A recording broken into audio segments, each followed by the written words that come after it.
Good evening. I'm Isaac BenEzra, host, co-producer of Conversations. On April 3rd, we're going to be asked to vote for 2 of 4 candidates running for school committee in the Amherst primary. Tonight begins a series to visit with all 4 of them so that you will have them in your living room, and I'll try on your behalf to ask the kinds of questions that will give you a little bit more insight than the usual stuff that you see in print. So let me begin by welcoming Mr. Shabazz, Amilcar Shabazz, who is running for school committee, and we'll get right into it. I'll call you Mr. Shabazz or just Shabazz, whatever works, and I'm Isaac. Shabazz, what makes you run for school committee at this time in your life? I understand you have children in the schools. Yes. First, let me say, if nothing else comes from this effort to achieve a seat on the Amherst School Committee, I can say it was quite a pleasurable experience for the fact that I'm able to have a conversation with you. I've enjoyed the shows. I think they're a very important part of the community media here in Amherst, and I very much thank you for this opportunity. I am seeking a seat on the Amherst School Committee because I feel I can represent the community and our interest in having schools here in Amherst that really work to bring out the full potential of every child through the best possible education. I want to work for there to be good education, and I'm from a family of teachers. I teach myself. I think it's very important that we have a good school system, and that's what I'm here to try to work toward.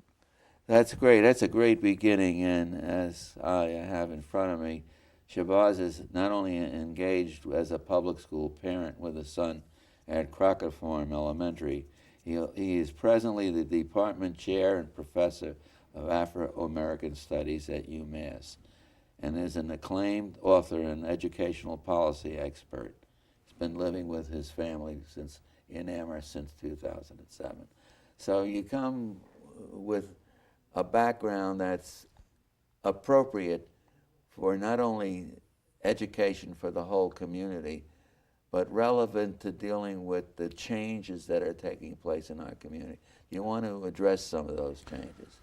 So as I arrived here in 2007, I see a community and a school system with a lot of good things going on. This was one of the things that really excited us, having lived in Tulsa, Oklahoma, having lived in Tuscaloosa, Alabama, having lived in Houston, Texas with our children, where all of these different cities where we've lived have their own issues, have their own problems, as well as good things going on as well.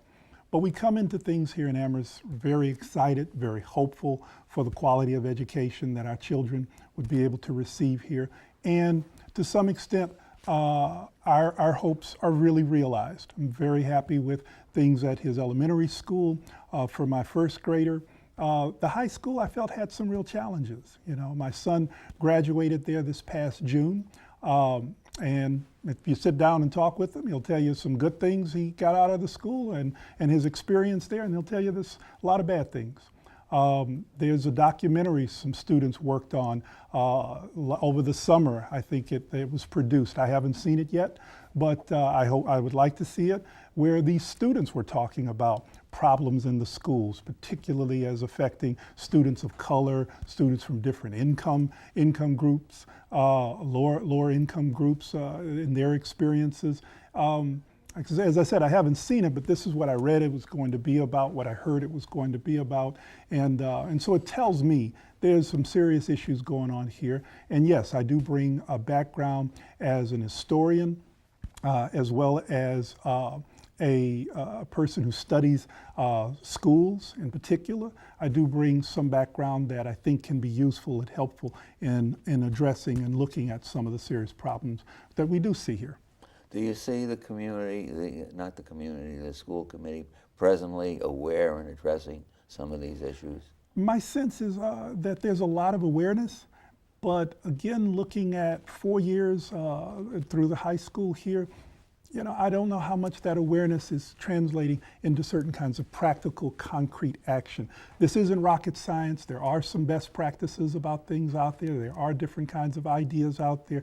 I want to be on the school committee to help see if what conversations and what efforts do we have in terms of setting the right kinds of goals in some of these areas than maybe have been set in the past.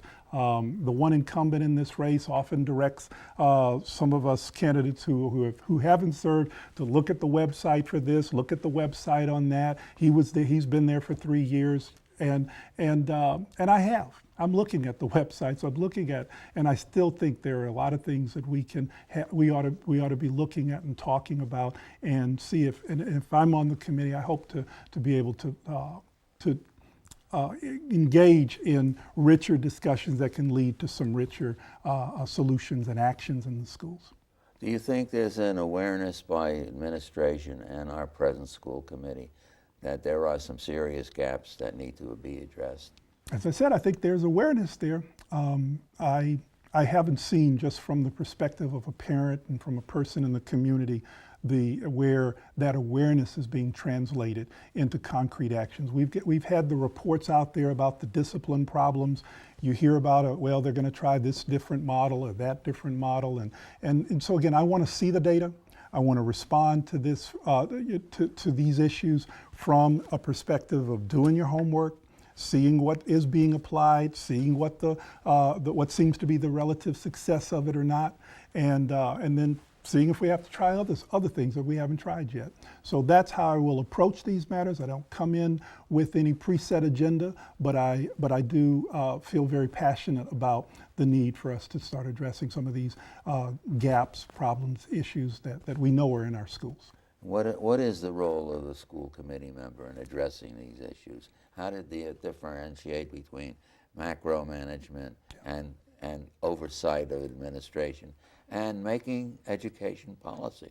I've looked at the general laws. I've looked at the Education Reform Act of 1993 for some guidance on this, and it's exactly as you say. We're supposed to review the budget.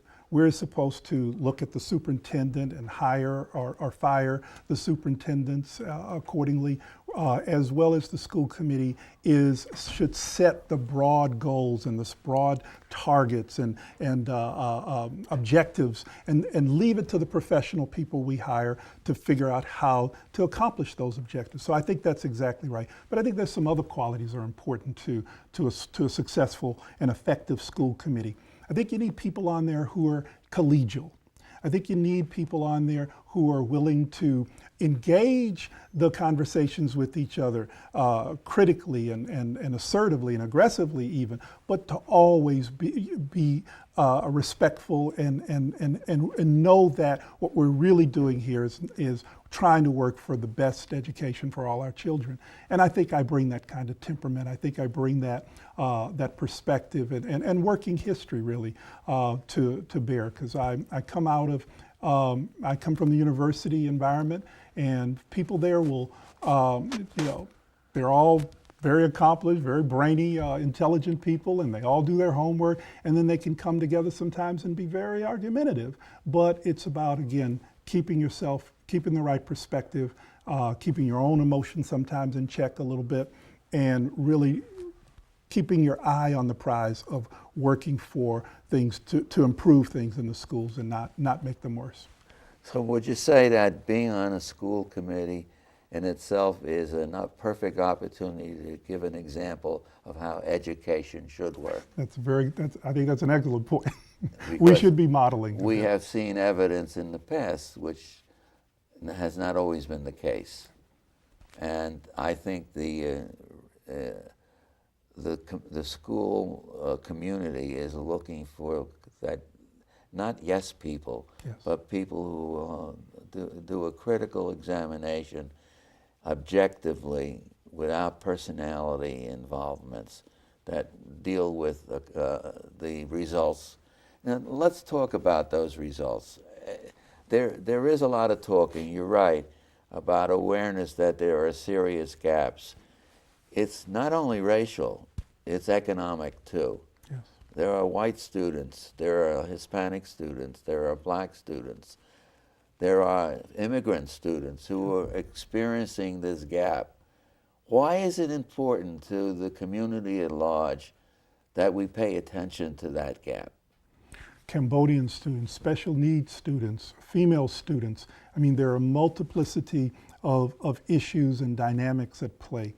And I think the proper role of a school committee member is to find ways to hear and to engage the community. We're here as representatives. The five of us sit as representatives of the community. So it seems to me that part of that is then having a way of listening to the community, hearing from the community, and certainly that would be an aspect that I would want to work on. I see it as something more direct, though. I would want to set up something along the lines of a community hour at one of the libraries or some accessible public place, and be there to hear from people and talk with people. Go out and meet people too, but most importantly, to that direct kind of, let's have a conversation. I don't think I would want to go for having a blog site where people can post anonymously, or if they choose, and say different things about other members of the community, or, I don't want to get into that.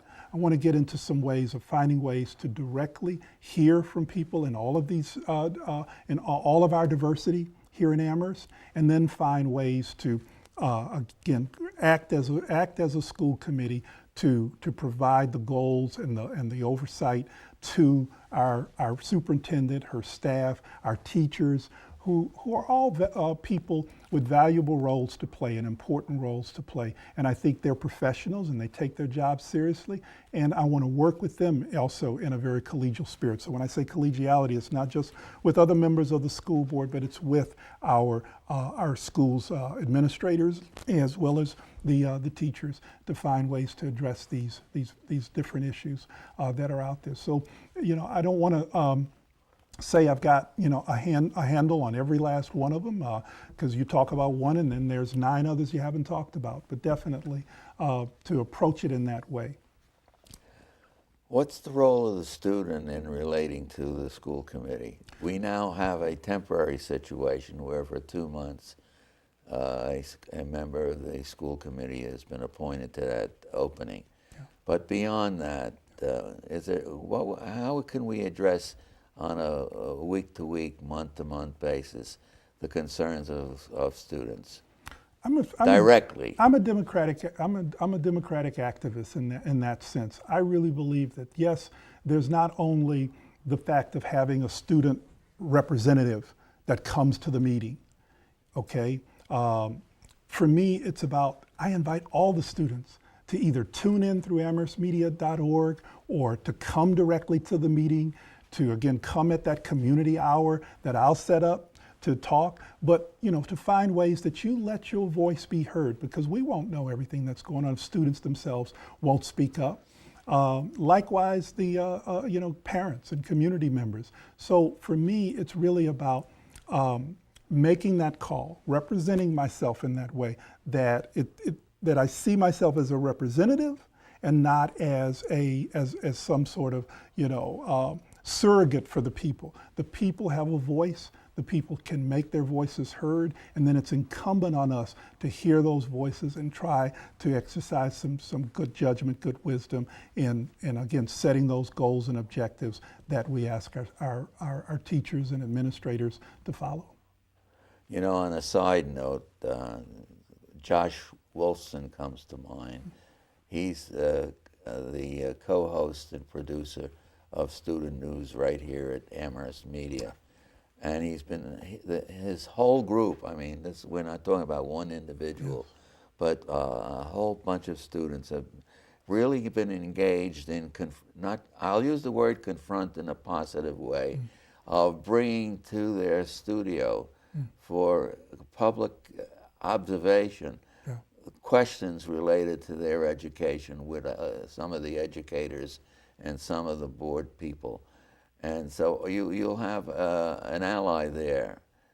And I think ACTV, as it grows, and we look forward to more student participation, can be an important place to look for what are students thinking about. Anyway, I'll dovetail with that. a plug for student news on ACTV I think that's a good one. weekly. I've watched them before, and I've also know from my own son who recently graduated from the high school that there are a lot of students here concerned about the arts and feel as though the arts, and I mean that broadly, media arts and visual arts and performing arts and music and all across the board, dance, that they really feel they're not getting what they would like in their education. They're not getting what they need in their high school, those kind of support and love for creative people in the high school. So like that, I hear those voices. And other voices are being heard now about athletics and the shortcomings there in terms of they're being so fee-based because of our budget crunches, especially since 2008, that they're they're in a fee situation if you got to pay to play. And then what becomes of the family that is, barely making ends meet, might have an unemployed or underemployed parent in the home. How do they play? And then do they have to go hat in hand for somebody to pay their fees for them? Or is there a different way that we can organize the support for athletics that it doesn't come to that? And so with athletics, so it is with the arts, so it is in so many areas. We've got to listen.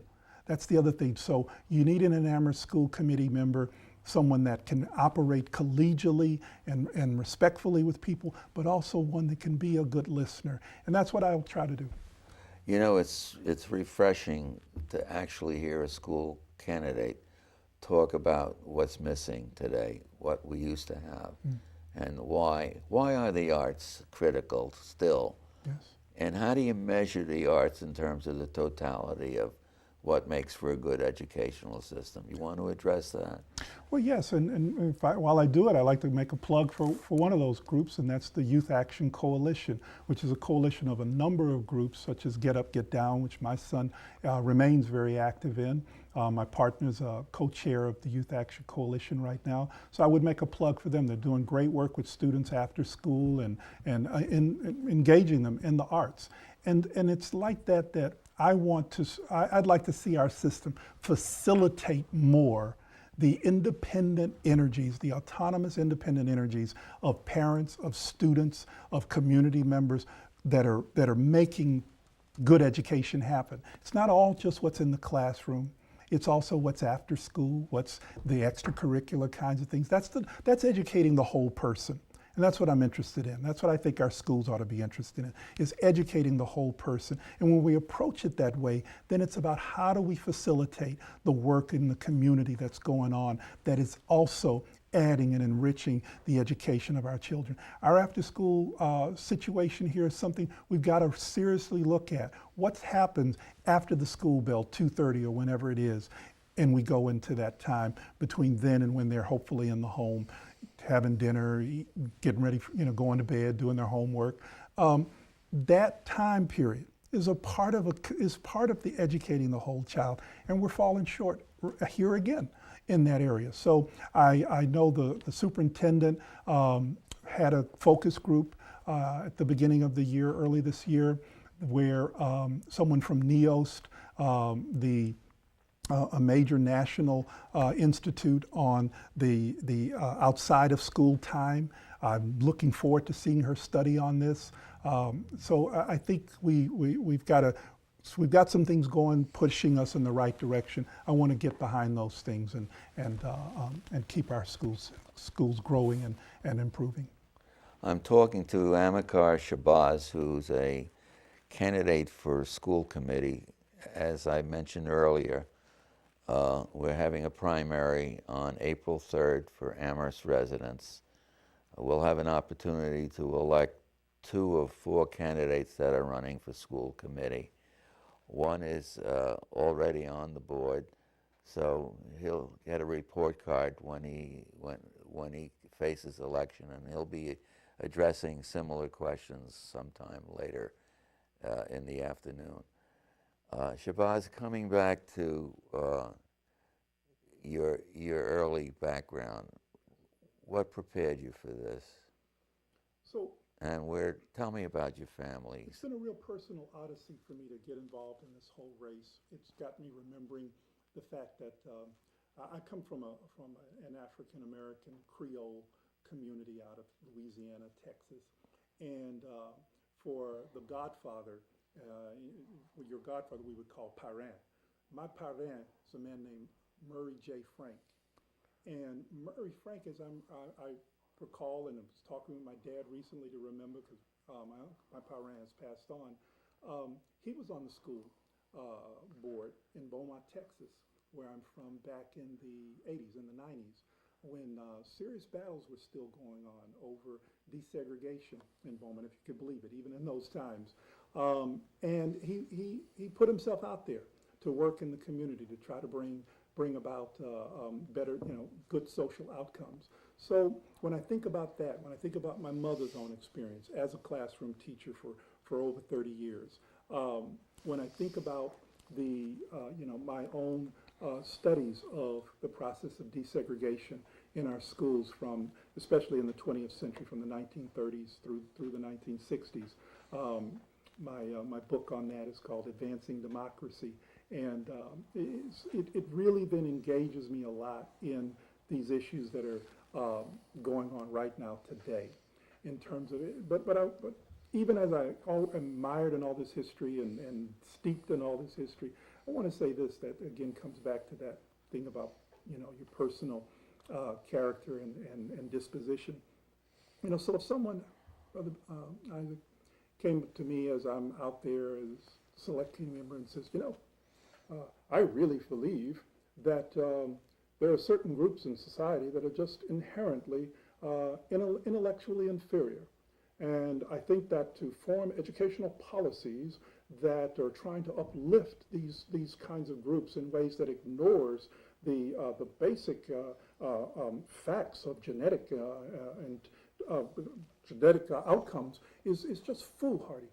I would say, I've read the bell curve too. I know the work of Herenstein and Murray, and I think there's some assumptions behind that kind of idea you're espousing that are fundamentally flawed. And but I've heard you. I've heard your opinion. And unless you got something else to tell me, something else to give me on that, I'm going to move on. That to me is really where a lot of this is in our society. We tend to think that, quietly in ways we might not even want to bring out. We have these assumptions about each other that sometimes can imprison our mind from just engaging the problems of peace and the problems of human development.